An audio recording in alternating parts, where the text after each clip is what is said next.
Let's read the book The Bee Who Hated Honey by Edison Books.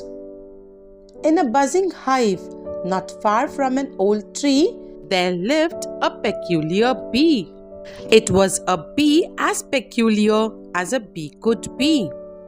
His name was Benny, and oh, what a sight! For Benny, you see, had a rather strange plight. Honey, he'd shudder. It sticks and it's sweet. I'd rather have pickles for something to eat.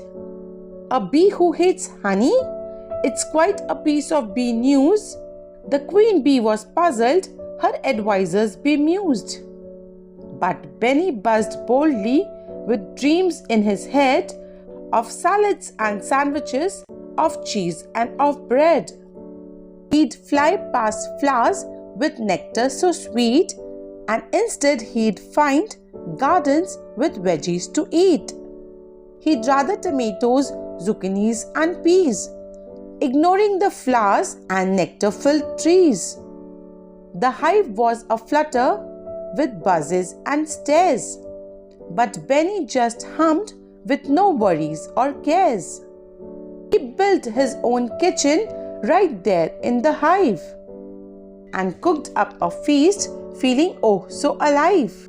The bees were all curious, they peeked and they peered, but soon they were tasting and then they all cheered. Benny's bee salad, they'd shout with delight. It's crunchy, it's munchy, it tastes just right. The queen bee then tasted and gave a sly smile. This salad, she declared, has a fabulous style. Benny was famous, a bee chef so grand, that all through the land they'd demand his bee brand. His salads, sandwiches, soups and delights were served to the bees on the brightest of nights. And though he hated honey, as odd as it seems, Benny the bee was the bee of their dreams. He showed it's okay to be different and true, to follow your heart and to do what you do. So here's to dear Benny, the bee who knew best, who never backed down when he was put to the test. The end.